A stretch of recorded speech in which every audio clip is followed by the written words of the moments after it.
Everybody, and welcome to the second meeting in 2016 of the Scottish Commission for Public Audit. We are very tight for time today. We need to be finished before 2 o'clock, so can I ask all members and witnesses to, at the outset, to keep the questions and the answers concise and to the point. And as usual, if you could make sure that your mobile phones and other electronic devices are turned to silent. So I'll move straight to Agenda 1, which is Audit Scotland's Spring Budget Revision. Agenda item 1 is evidence on Audit Scotland's Spring Budget Revision for 2016-17. Members have a copy of the proposed revision in their meeting papers, and I'd welcome Ian Leach, Chair of the Board of Audit Scotland, and Caroline Gardner, Auditor General, Dan McGiffin, Chief Operating Officer, and Russell Frith, Assistant Auditor General. I think the Auditor General might want to make a brief introductory statement. Thank you, Convener. Very briefly. As in previous years, our spring budget revision request relates to pension adjustments. We've requested budget cover of £1,041 million to meet a non-cash pension charge that will arise as a result of accounting adjustments in 2016-17. The charge is driven by the continuing impact of low discount rates used to value pension liabilities. Those low rates increase the future pension liability forecasts and, in turn, the estimates for the in-year pension service costs that we're required to account for. It's worth emphasising that these movements are notional and don't lead to cash movements at all. As we've explained to the Commission before, we're not able to plan for these changes in advance due to the timing of the information we receive from our actuaries. We get the information once a year. We received this information in April 2016, so well after our last budget proposal was received by the Commission. And as you can see from the information in our submission, the amounts involved are very variable and unpredictable. The Scottish Government have therefore asked us to deal with them through the spring budget AMI process, which is why it's here today. I'm sorry that this is a complicated adjustment, but Russell and I will do our best to answer any questions Commission members may have. Well, the first and obvious question is, can you confirm that you've held preliminary discussions with the Scottish Government to confirm that the previously agreed arrangements with the Treasury remain in place, and have you advised them of the amount of Audit Scotland's requirements? The answer is yes to both, Convener. Thank you. Can I throw that open to any members if they have any question about this spring revision? Well, it's not specifically on the spring revision, but the Lothian Pension Fund in general, you'll be aware that pension divestment from fossil fuels and so on is occurring. And that there are global efforts to decarbonise, and I believe there's about 5% of the Lothian Pension Fund invested in fossil fuels. Are Audit Scotland open to reform to better inform pension members of where their pensions are being invested? More transparency around that, I think, would be helpful. In broad terms, I'm absolutely in favour of more transparency around public finances, including pension arrangements. I think there has been a gradual movement towards greater transparency about the investments of the local government schemes, which are the only ones that are funded and therefore invested. And I think we'd be happy to give you more information outside the meeting on the way that's developing, if that would be useful. That would be very helpful. Thank you. Thank you, Convener. Any other members have a question at this point? Is there anything you would like to add to that, Auditor General? I think we're content if the Commission members have got no further questions. Thank you, Convener. Are the members content to agree by correspondence a letter to the Finance Committee summing up our views on the spring budget revision? Agreed. In that case, we move to item 2 on the agenda, which is the budget proposal for 2017-18 and fee strategy. I think members have obviously got a copy of the budget proposal and the fee strategy in their meeting papers. We have the same witnesses for this in this agenda as previously. So I'd like to invite firstly the Chair of the Board, Ian Leach, to make a short introductory statement, followed by the Auditor General. Ian. Thank you, Convener. Good morning, members. We are pleased to present to you this morning our planned budget for next year and our revised fee strategy. You'll be aware we've been reviewing our funding for fee and fee arrangements in order to ensure they are fit for purpose. And this has been through a thorough process which I've described to this committee and previous members, consultation with all our bodies which we audit. So the fee strategy you have today is the outcome of all of that. And we're implementing this strategy for the 16-17 audits. The timing is important because this fits with the new round of audit appointments. The procurement exercise for this was carried out earlier this year and will bring considerable savings. The review reaffirms and builds on the principles that have previously guided our fee strategy, including the need to ensure fairness and transparency.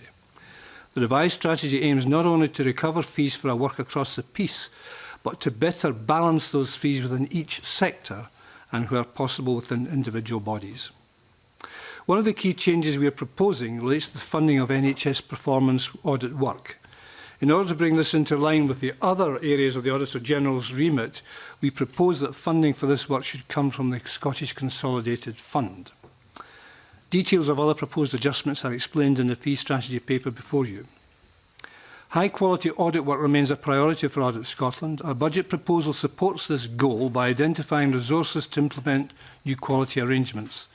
This will help us to enhance our assurance on the quality of audit work, promote continuous improvement in audit quality, and support professional and technical leadership in public audit.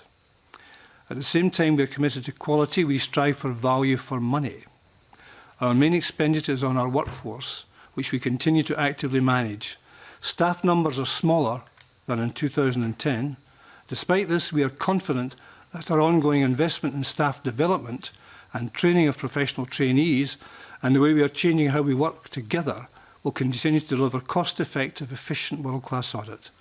I'll hand over to Caroline Gardner to give you some introduction on the detail of the budget proposal. Thank you.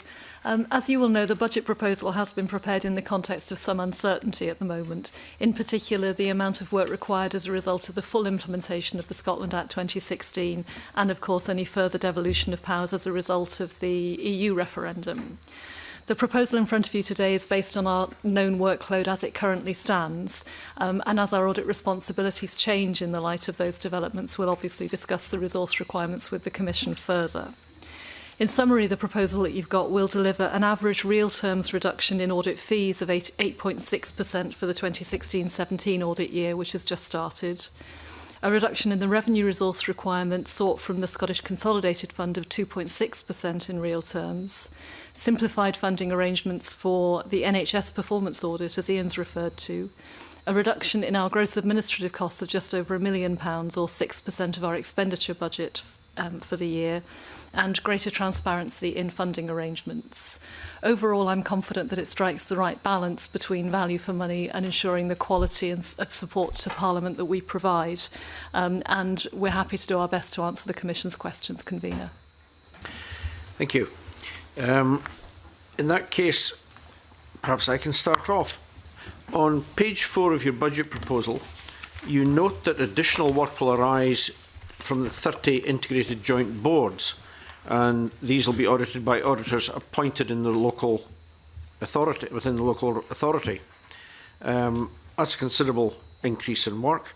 Can you confirm the oversight arrangements for integrated joint boards, and in particular what oversight role the Public Audit and Post-Legislative Scrutiny Committee will have in regard to these?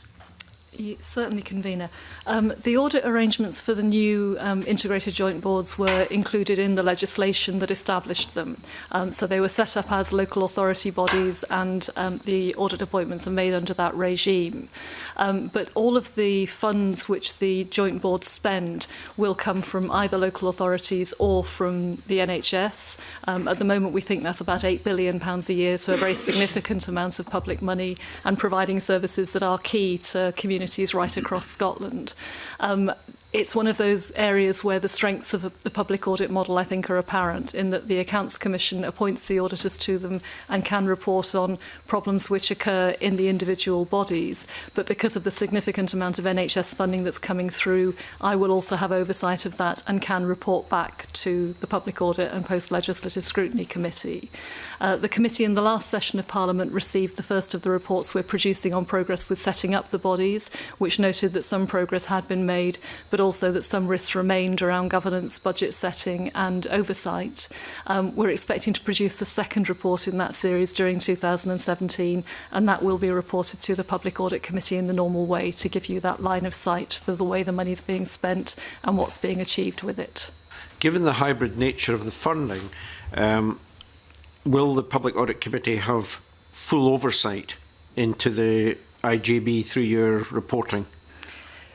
Full oversight in the to the extent that the overall process is being developed and implemented as planned, and for what's being achieved by them. There are accountability arrangements back from the joint board to both the local authority and the NHS. So that line of sight through the NHS gives you in the committee scrutiny through the work that I do. I think we'll have to see how it develops in practice over the next few years as they take on their new responsibilities in full. But for now, it certainly does give the Public Audit Committee the proper degree of oversight. Okay, thank you. John. Thank you, Convener. Good afternoon. My question also relates to page 4 of your proposal in respect of the assumption you make regarding the extent of timing of the work required as a result of the Scotland Act 2016. You also make reference for further allowance for planning for the implications of the EU referendum result, and you estimate that around £100,000 has been set aside for these purposes. I just wondered if you could explain what these cash payments account for in terms of the additional resource that you think you're going to need to deal with these uncertainties. Certainly. As Commission members will know, the Scotland Act 2016 is being implemented over quite a long period of time. So we already have Revenue Scotland set up, which will administer the new devolved taxes. We already carry out the audit of Revenue Scotland, and there's no new additional work there. We have the arrangements for collecting the Scottish rate of income tax in place now, and the second report published this week by the Comptroller and Auditor General for the UK spending HMRC's audit and my additional assurance. Those arrangements are already up and running. What we're still investing in is making sure we understand the implications of the new full devolution of income tax on non-dividend, non-savings income, the assignment of VAT revenues to Scotland, and in particular the new social security powers, where we know there will be a social security agency, is not yet up and running. There'll need to be a good deal of interaction between that social security agency and the Department of Work and Pensions, and there'll be about £2.7 billion worth of payments coming through those arrangements annually, so a very significant sum and a very high volume of transactions. So we are investing in making sure we understand the government's plans for delivering that we understand the audit work that's needed, and can come back to you with a clearer picture of what that audit work will require. The 100,000 that you refer to is paying for an assistant director who we have tasked with leading our thinking in this area.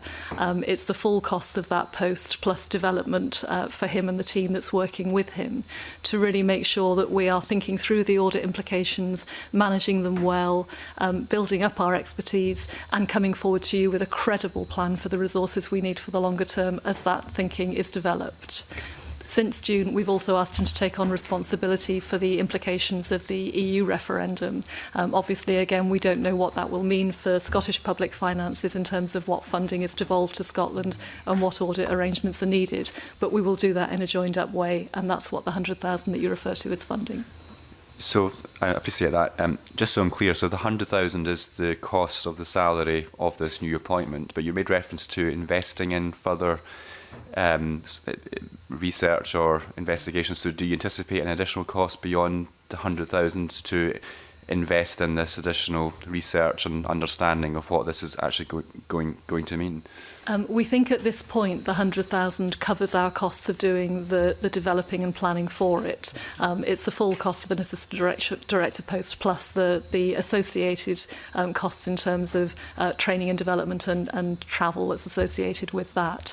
We know there will be an additional cost of audit once it's clearer how the new social security powers will be used, and for example some smaller things like the Crown Estate, but we want to come to you with a credible, properly worked up plan rather than guesstimates about what it might involve, and that's why we're investing for now. So that will come later, that Absolutely, proposal? in future budget submissions. In future budgets, yes, right, okay. Indeed. Thanks. Jenny? Chair, if I may jump back to a supplementary to your question 1, if that's okay. Auditor General, you state in your paper, page 4, it's about the IJBs. they'll be audited by the auditors of the relevant councils. In terms of, I mean, I'm assuming that these will be auditors of local authorities who are used to auditing councils. What experience are they going to have of auditing NHS? And I mean, from where I sit, the budgeting arrangements and then expenditure are quite complex for the IJB, and a number of councils are still trying to get, and health boards are still trying to get to grips with that. So in terms of the audit, it's going to be really important.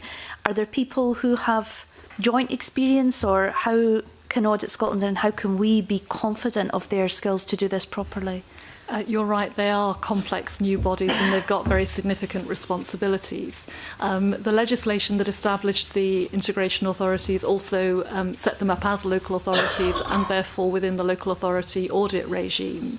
The auditors who we appoint to, who the Accounts Commission appoint to carry out local authority audits, most of them also do NHS work, and Russell can keep me straight on the number of those. But in any case, one of the central costs of Audit Scotland is in providing guidance and support to all of our audit teams to make sure they have got access to the expertise they need, to the information they need, and providing opportunities for them to share their experience and insights and really make sure we get that consistency of audit work carried out across the sector. It's something we're monitoring closely, and you'll have seen elsewhere in the submission a reference to our investment in the quality of audit. Yes. But the starting point is that they should all be capable of doing this, and Audit Scotland provides extra support where that's needed.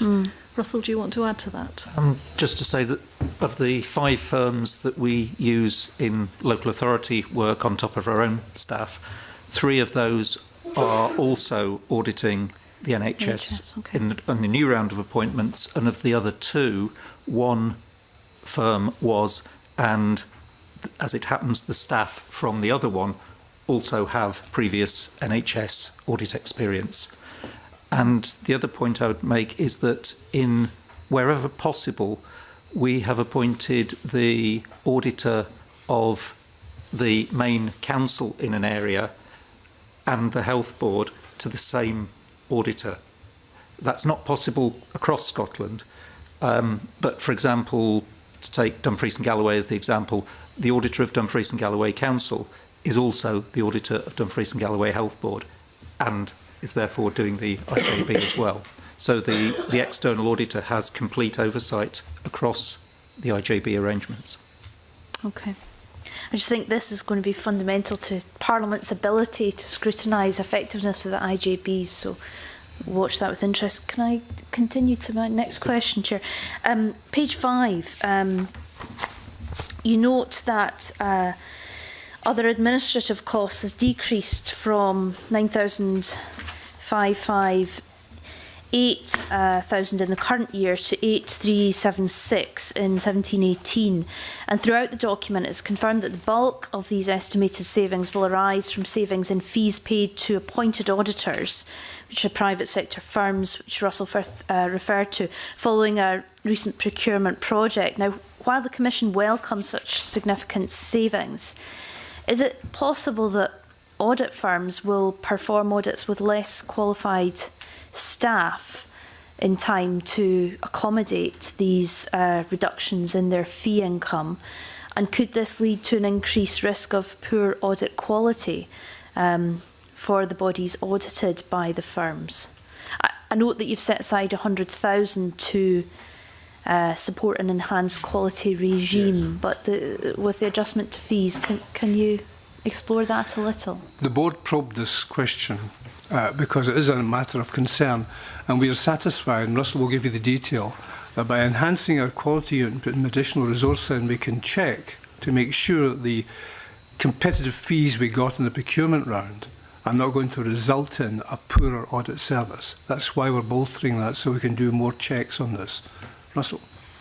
Thanks, Ian. Yeah, the firms were made quite clear to them what our quality expectations are before the tender round, and as Ian said, we are investing in enhanced audit quality arrangements to ensure that we are able to continue to give assurance to the Auditor General, the Accounts Commission, and indeed yourselves about the maintaining the quality and indeed improving the quality of audit absolutely right. We see the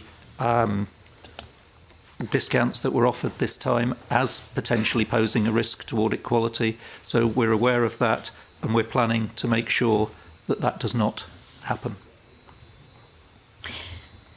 I mean, it does also strike me that for Audit Scotland to have to set aside £100,000 to check on quality regime, where these firms such as KPMG, Ernst Young are taking handsome fees for the audit of our public sector, you know, should it not be incumbent on them to internally ensure that quality, and that because they are earning that fee, and that not come at the expense of the public purse? You're absolutely right to ask the question. I think the starting point is that all of the auditors we appoint, whether from the firms or from our in-house teams, are required to meet the international standards on auditing, the ethical standards which apply, and the code of audit practice, which the Commission and I agree for the wider scope of the audit work we do here. And we're always seeking to get the balance right between the quality that we can't compromise, but also getting best value for the public purse out of this.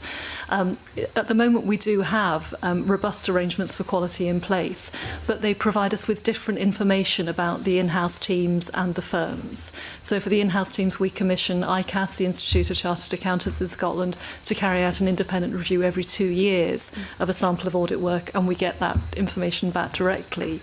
For the firms, either ICAS or the Financial Reporting Council on a UK basis carry out a review of their work, but not the work that's done specifically for us. So we have less information about the firms, although we have the assurance that they're meeting the professional standards that are required. My view, and that of the Commission after discussion with the board, is that because we are seeing continuing reductions in the tenders that are made by the firms in the competitive market, and we welcome the cost savings that come from that, we should be recycling some of those savings into making sure we've got truly comparable information across all of the people carrying out audit work for us, so that we have the assurance we need that we're fulfilling our responsibilities, and the Commission does.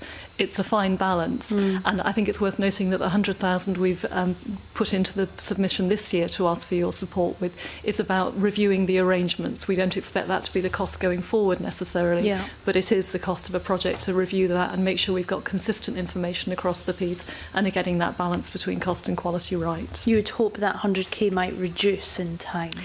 I don't want to prejudge the results of the review, but it certainly is the one-off cost of reviewing how we do that and putting in place arrangements for the future. And you're saying that the 100,000 is recycled money from cost savings on the firms that have been commissioned? As Ian said in his opening statement, we went through a very significant tender round that we do once every 5 years at the beginning of 2016.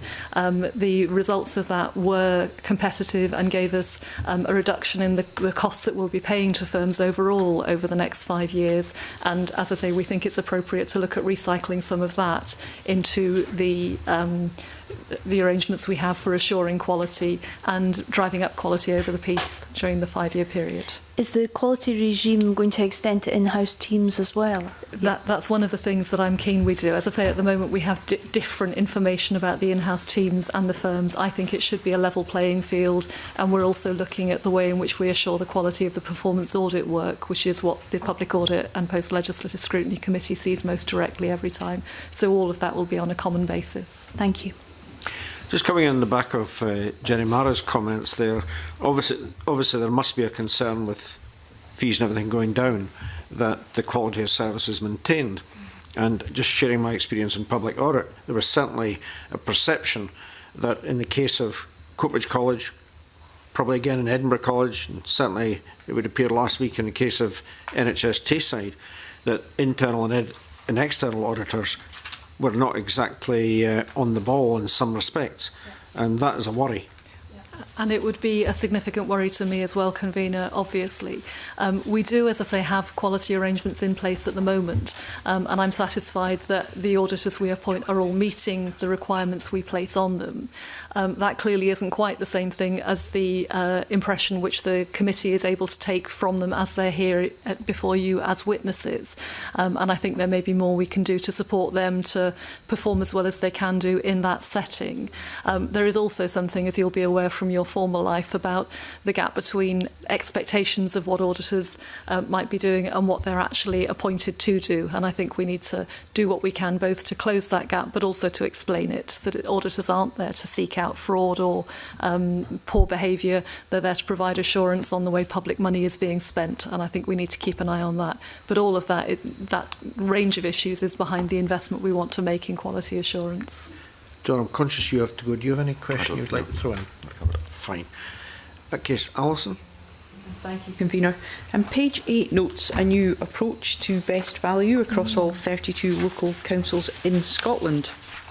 I'd be grateful if you could explain the new approach to assessing best value in our local authorities and what has changed from the previous approach. Certainly. I need to start with the caveat that best value in local authority is the responsibility of the Accounts Commission, not as me as the Auditor General, although obviously as accountable officer for Audit Scotland I've got a responsibility. Diane, do you want to talk about that from your perspective of the steering group? Thank you very much. The new approach looks at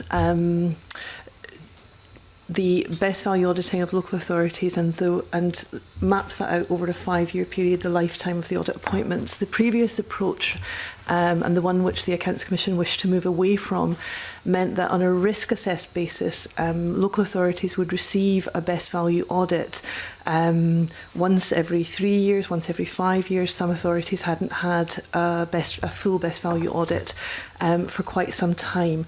What the Accounts Commission are seeking is a regime which helps provide ongoing assurance about the achievement and delivery of best value from authorities through the audit process on an annual basis, and in some years during the 5-year appointment there'll be an added element to the best value reporting. So we've remodelled a whole range of the work that we do in local government auditing. The Accounts Commission recently ran 3 roadshow events with local authorities to set out the new approach to chief executives and council leaders, and we'll be rolling out the first year of that starting now. The first reporting from the first authorities who are having the deeper best value audit in year 1 will be later in 2017. And over the course of the 5-year appointment, the coverage of best value issues through local authority audits will be clearer and more comprehensive. There's ongoing dialogue between the Accounts Commission and Scottish Government over the framework for best value principles and the guidance that the Scottish Government issue against which we audit. And our audit teams and the firms who are appointed to deliver best value audits have been working together to roll the new programme out. We could certainly provide you with further supplementary information if you wish, and we could share with you the presentations that were given to council leaders and chief executives just recently. Okay, if you could do that. Mm-hmm. It seems like a more efficient process that will give greater clarity. Yeah, that's what we're hoping for. Yeah. Thank you, Convener. Rona?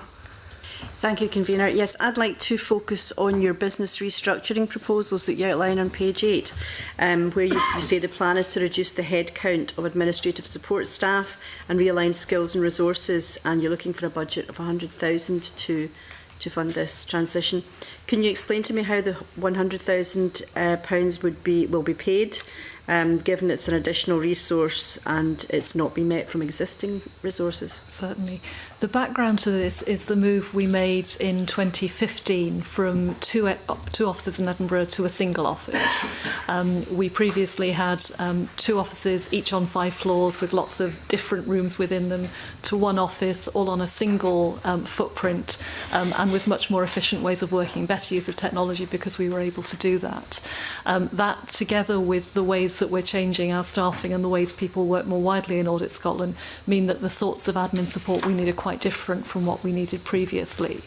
Against the backdrop of a no compulsory redundancies policy, what we've done is to design the structure that we think we need to support our business going forward, to go through a process of supporting our existing staff to apply for the roles in that new structure. And then we're looking for the provision that you mentioned in the 2017-18 budget to enable us to redeploy the staff who weren't matched into the jobs in the new structure. We expect that redeployment to take place over a period as other staff move on, as vacancies arise and so on. But it's really to capture that bridging point between where we are now and where we hope to end up. Diane, do you want to add anything to that as the person who's led the work? No, I think that's pretty comprehensive. We're pretty far down the road. So I'm just going to ask, can you give me an idea of timescale for these So changes? we've completed the transferring and matching and interviewing of colleagues, and people now have their new roles, and there's a supplementary team of 4 people who are in the team that we're looking to redeploy. Thank you. Can you just confirm or reassure us that the work previously undertaken by staff at these certain levels will not now be done by more senior staff, which would create an inefficiency for the jobs that they're supposed to be doing? Absolutely. One of the biggest drivers here, as the Auditor General mentioned, has been the relocation onto a single floor and a single site of teams that were previously dispersed, and that generates lots of efficiencies itself. In addition to that, the use of technology in the business, both by audit teams and support services, has made many tasks that were previously delivered by business support services redundant, and so on. So we're continually looking to maximise efficiencies. It would not be efficient for us to be displacing work to our audit teams, and our audit teams would be the first people to tell us that. In fact, what we're seeking is the opportunity to look for projects and support that add greater value to audit teams in the delivery of work. But what that looks like has changed significantly since the teams were first established, and it's time for us to resolve that. Okay, just another wee point. You're not making compulsory redundancies. No. Does that mean you offered a voluntary redundancy? We have offered voluntary redundancy through this process, and we will also be offering a voluntary early release scheme later on, but we expect that to be pretty modest. Do you have figures that you can give us guideline for that? We'll be launching the voluntary early release scheme in the new year, and we can certainly report back to you on that. Yes. And we're in the restructuring process is very recent, so we're still in dialogue with colleagues, but when we get to the conclusion of that, we can certainly share that with you. Thank you. Thank you. Just a reminder to keep questions and answers fairly tight. Jenny? Before he comes to me. Coincidence. Yes, page 13, Auditor General, you talk about the 196,000 of efficiency savings. You're going to put more work to in-house teams rather than appointed auditors. Why has that decision arisen? Does it suggest that in-house teams are less expensive than the firms, or does Audit Scotland feel you're not getting as much value for money from the firms as you used to? Neither of those in relation to that figure. We described earlier that we'd been through the large procurement exercise to make audit appointments for the next 5 years, and as part of that we sought tenders from the firms in each of the sectors that we audit. That process starts off with an indication of the audits which will go to firms in each of the sectors, but once we know which firms have been successful, which have bid the right balance of price and quality to come into it, we invariably find that there are some conflicts of interest. So, for example, a firm might be the internal auditor for a council and can't also be the external auditor for a council. At that stage, Russell and his team enter into a tortuous process of discussion to make sure we know about all of the conflicts of interest and that we're avoiding them. We're making audit appointments that don't generate those conflicts. And at the end of that process this time, an additional £196,000 worth of work that we had expected to go to the firms was actually appointed to the in-house teams without any increase in the in-house teams' resources to take it on. We're confident they can cover it by smarter working, the use of technology we've been talking about, the investments we're making in one organisation working, but effectively we're generating an extra £196,000 worth of efficiencies as a result of the fine-tuning of the audit appointments at the end of the process compared to what we expected at the start of it. Are conflicts that you mentioned, like you can't have the same internal and external auditor, are conflicts like that more common now than they used to be? Is that one of the... I don't know, Russell, have you got a view? Yes, I think they are slightly more common, as in particular in relation to internal audit, there are probably more public bodies now that have firms as their internal auditors than was the case maybe a decade ago. They were doing it in-house a decade ago. More were doing it in-house, I think. Okay. Does it also suggest that perhaps, to follow on from Rona Mackay's question, that that the kind of staff count or Audit Scotland, actually you found yourself with surplus capacity and that's why you're pooling some work back in-house for auditors? No, I'd say not. Okay. Again, Russell might want to comment. You asked as part of your lead into the question whether our in-house teams were cheaper than the firms. In practice, actually, they're not. They're slightly more expensive, and that's something the Commission has explored in the past, partly because we know that we ask more of them, that they are more closely involved, for example, in providing support to Parliament. They provide intelligence to us about what's happening across public services. And what we try to do over the life of the audit appointment is to make sure that the in-house teams can demonstrate either that their costs are coming down to the average of the firms, or that we can quantify the added value that we're getting from having an in-house team. Yes. So it's about that balance of gradually increasing the efficiency and quality of the in-house team against the benchmark we have for the firms. Thank you. Alison? Thank you, Convener.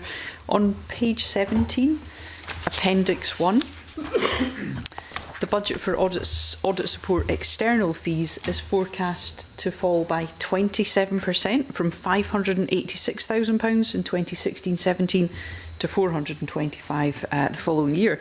Now, the actual expenditure in this area was £273,000 in 15-16 and £311 in 2014-15. So, given the historic levels of expenditure in this area, are you content that the budget proposed in this area is actually realistic? Yes, and I'll ask Russell to talk you through why that's the case. That'd be helpful. Yeah. One of the biggest significant component in the variation of these figures across the piece is the cost of the National Fraud Initiative. That's an exercise that costs us approximately £200,000 and takes place every second year. So the reason for the 586,000 for the current year is because that's a year in which we will make that payment, and it then drops back again for the next year and will come back up in 2018-19. Okay, that's clear and makes sense. Thank you, Convener. On page 17, Appendix 1, the budget for IT is forecast to increase by 18%. In fact, the entire capital budget, £200,000, is in relation to IT. Maybe you can give us a little bit more information about that. I seem to remember about 3 years ago or so, we also had a fairly stiff charge for IT. Certainly, Convener. I'll ask Diane to talk you through that, if I may. The resilience and reliability of our IT is absolutely critical to the business, and the more that our colleagues out auditing in public bodies are travelling around and working across Scotland, the resilience that we need in the IT service is critical to keep them being able to work and be able to access secure networks and so on. So a lot of the additional costs that you see here is about the ongoing improvements to the resilience and security that we have. This year we invested a lot in achieving our ISO accreditation, and we were very pleased to get that to ensure that the way that we hold data is very secure. And we are continuing to invest in equipment that enables our teams to be able to work really from anywhere and at any time. And the investment is the ongoing investment in IT resilience and security. Okay. Do members have any other questions they would like to ask on the budget? In that case, I've got one or two myself. On page 5, can you remind me what the corporation tax is for? Russell. Yes, we receive a small amount of interest income on money that's in a commercial bank account, and that is taxable. Okay. On the same page and over, the proposed change to the funding of the NHS performance audit. Clearly that's quite a significant change. On the face of it, if it brings it into line with what's happening elsewhere, it seems reasonable. However, I'd just ask you, does this constitute a technical increase in the NHS budget? I don't think so, and in any case it's a very small amount, 475,000 a year. As you say, Convener, the background is that for historical reasons, performance audit in the NHS is the only part of our performance audit work where the audited body makes a contribution. Currently the boards are paying 40% and the Scottish Consolidated Fund is paying the other 60%. As part of the review of the transparency and consistency with which we do this, we identified it as an area where we had the chance to improve both and to simplify the process for you, but it's clearly right at the margins and is cost neutral for us. It's cost neutral for Audit Scotland. My only concern is that if we're moving a cost away from the NHS and it's going to be met now by the Consolidated Fund, does that constitute technically an increase in budget in the NHS? I think it would actually mark a very small and a minuscule in the scale of things saving to NHS budgets. I don't imagine the Scottish Government would want to reallocate the funding away from the NHS, but it's one of the things which contributes to the reduction in the audit fees, which you will see in the audit proposal for that sector. I suppose the concern from the point of view of the Commission is if it does constitute an increase in the budget to the NHS, however technical, possibly we can recommend it if it's appropriate. But we're sort of in a position that maybe we'd have to get more advice on that, and maybe ask the clerks to clarify that and come back to members of the Commission so that we're clear in making our decisions as to, where the powers in that lie. I think that would be useful, but just for clarity, it would be a reduction to the budget for the NHS and absolutely at the margins. It would reduce their audit fees by more than would otherwise be the case. Okay. Let me just...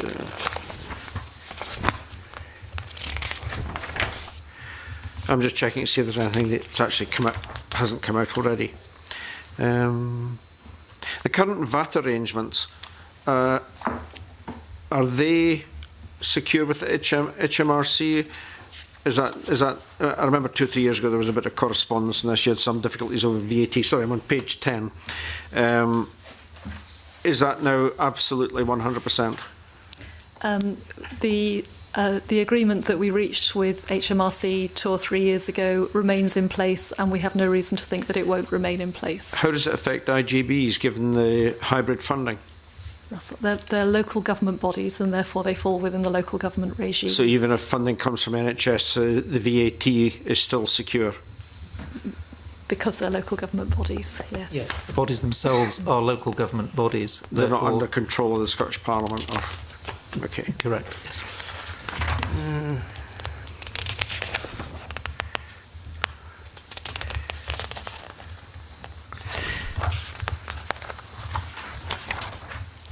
Okay, unless members have any other questions, I'm going to propose that we move on. Are members content to agree by correspondence a letter to the Finance Committee reporting our views on this budget proposal, subject of course to the clerks coming back on that technical question on the NHS? Yeah. Next thing is the fee strategy.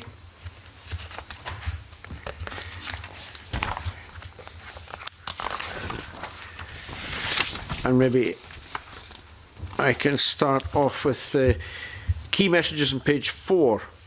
The fee strategy proposes a fundamental change on how performance audits are funded, and the NHS are funded.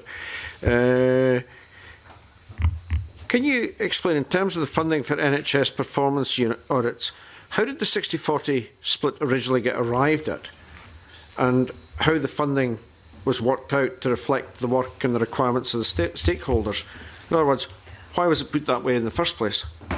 I think it goes back, well, I know it goes back historically to the establishment of Audit Scotland in 1999-2000, when Audit Scotland was bringing together the work that had previously been done for the National Audit Office in Scotland and the work that had previously been done for the Accounts Commission in Scotland, at which point the Accounts Commission covered both local government and the NHS. At that point, all of the performance audit for local government and the NHS had been funded through audit fees within the Accounts Commission's regime. When Audit Scotland was formed, it became clear that the local government regime continued, if you like, at arm's length, but that the performance audit in the NHS would have a benefit to the Parliament as well as to NHS boards themselves. And therefore the decision was taken at that point that it made sense to share the costs between them. And I think 60-40 was an estimate of where the benefits might lie. As always with these things, there's nothing terribly scientific behind it. And our experience of carrying out the fee review over the last year or so has been that it is now an outlier. It's the only area where the costs are split between the Scottish Consolidated Funding funds and audit fees, and that actually it's an inconsistency with the way all of the other performance audit work that's carried out for the Parliament is done. It's difficult to explain to people. It means that the fees in different sectors move at different rates for reasons that have very little to do with the work that's done for individual bodies. And it just seems to us that if the Commission is happy to support it, it's quite a straightforward way of simplifying the funding and fees arrangements, making them more transparent, and making it clear that performance audit is one of the key parts of the support we provide to the Parliament in overseeing the use of public money. But it's a long way back in the midst of time, I think is the short answer to that. Okay. Alice? Thank you. On page 7 of the fee strategy, we're told that revised and enhanced auditing standards have increased the minimum amount of work required to conduct a fully standard compliant audit. Yet further notes go on to say that developments in technology in both accounting and auditing have streamlined audits of the largest bodies. So on the face of it, these statements may appear contradictory, and I would be grateful if you could explain how that increased amount of work is sort of matching up with streamlined audits. How are you doing it? I'll ask Russell to talk you through that. Okay. First of all, the international standards on auditing a few years ago were completely revised, and in doing so the International Audit Assurance Standards Board increased the number of mandatory steps that were required to complete any audit. So that has tended to push up the costs of smaller audits, but equally some of those changes to the standards meant that slightly less work was being done on some of the larger audits, whereas previously the amount of work was more proportional to the size of the body. That balance has changed. Bringing in technology has enabled us to carry out audits both more consistently and more efficiently. For example, having the electronic working papers files means that managers can access files from anywhere, so they can review at any time. They don't have to go out on site and review paper files in one location. The files are accessible to the entire team. So those are some of the ways in which we're able to do audits more efficiently while still having to meet the higher standards. Okay, thank you. That's clear. Thank you, Convener. Rona? Thank you. Again, on page 7, you note that there are increased expectations in auditing or reviewing governance statements, remuneration reports and strategic reports and management commentaries. Can you explain these expectations and how and why these have increased? Okay.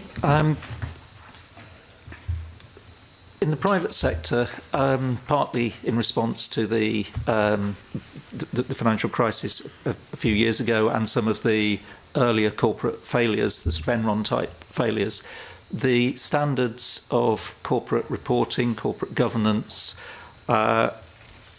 increased, particularly for listed companies. Now, successive governments have taken the view that they want to apply the higher standards in the corporate sector bring those across into the public sector. So over recent years, that's meant that, for example, governance statements have come in for all public sector bodies. Separate remuneration reports have been created. They didn't used to exist at all, and they are subject to audit. There have been significant developments in management commentaries, strategic reports, the front end of the annual report, in other words, and those are now subject to more audit review than they were previously. So it all stems from trying to enhance standards in originally the private sector, which successive governments have then adopted and brought through into the public sector. Okay, thank you. Jenny? Thank you, Chair. On page 8 of the fee strategy, Audit Scotland notes that audit fees should be set within the objective of recovering the full cost of audit in each sector. However, Audit Scotland states that some costs will be pooled within each sector. Now, during the previous SEPA's December 2015 meeting, Audit Scotland was asked if there will be a move towards fees being set for individual audited bodies within and across sectors. At that meeting, Auditor General, you advised the Commission that this issue was still being considered by the Board. And again on page 8, Audit Scotland notes that it's reviewed and revised the costs of individual audits using information on the actual cost of delivering the audits in recent years. We acknowledge the improvements which arise from a closer balance between fees and related expenditure within each sector, but are there plans to ensure individual bodies are only billed for the actual audit service they receive? The statutory requirement that we work under is a requirement to recover our costs each year across all of our work, and we've always complied with that. Within the fee review, the board has agreed, and we've discussed with the Commission here previously, the view that we can increase both transparency and accountability by narrowing that to make sure that each sector recovers the costs of audit, and the new arrangements will do that year on year. We have looked closely at this question of individual bodies, and it's not quite as straightforward as the question suggested. We have rebased the audit fees to make sure that they more closely reflect the cost of doing the audit in each body, depending on their size and complexity and so on. And we've reviewed the arrangements by which we apportion the costs that don't apply just to the cost of an individual body. So the costs of audit strategy, the sorts of support to auditors that we were talking about earlier, our property costs, our IT costs. We've reviewed how they're apportioned to sectors and to individual audits. So we will see some rebasing of audit fees for the audit appointments that have just started. Where we think the costs would outweigh the benefit would be to actually go through a process at the end of each year to review how much we had spent on each audit and go through a process of refunding and invoicing the amounts spent for individual bodies. Instead, the audit fee will be kept under review during the life of the appointment, and if there are improvements in the audited body or reductions in what they're asked to do that mean their fee should come down, there's scope for that to happen. Equally, there's scope for an increase where we feel that's required. But we're not looking to recover the costs at the level of the individual body each year in that way. We've placed our focus on doing that at sector level, matched with much greater transparency for individual audited bodies about what they're paying for. And you can see that breakdown in the fee strategy, where they will now have 4 lines showing the direct cost of audit, the pooled costs, and the other categories, performance audit and the overhead costs for which they are making a contribution. So they get much more transparency, the sector will balance overall, and their fee will move across the life of the audit appointment depending on our experience of doing their audit. Thank you. Can I just ask one other question? On page 4, the key messages, we've had very substantial fee reductions over the last 4 or 5 years. This year, you're reducing fees again by 6.7%, and you state that you're expecting further real-term reductions in fee levels in 2017-18 and in 2018-19. Isn't this a huge challenge, given the expansion of the work that's coming down the line? Isn't this a huge challenge to achieve? Are there not lots of dangers in this? Again, I need to be really clear that the proposal here relates to the work that's already known to us. So as we have clearer information about the new responsibilities we have, we expect there will be new resource requirements, and we will come back with a clear proposal for that to the Commission. At the same time, we take seriously our responsibility to make sure that we are providing the best value for money that we can to the public sector in Scotland and to the Scottish Consolidated Fund. We know we have been able to make savings through the procurement round, through things like the property moves that we've made, and through our continuing efforts to make sure that our workforce is the right shape and size for the work that we do, and we'll carry on doing that and passing on the benefits. I do need to make clear, though, that's entirely separate from the resources we will need to take on new responsibility, and I think it's most appropriate for us to treat those separately rather than to blur them into one for the accountability that we owe to the Parliament. Yep. Do members have any other questions they would like to ask? No. Auditor General, do you have anything you would like to add? Thank you, Convener. I think if there are no more questions, we're content to leave it there. Ian? Content, Chair. Thank you. In that case, I close this meeting of the Scottish Commission for Public Audit. Thank you for your attendance.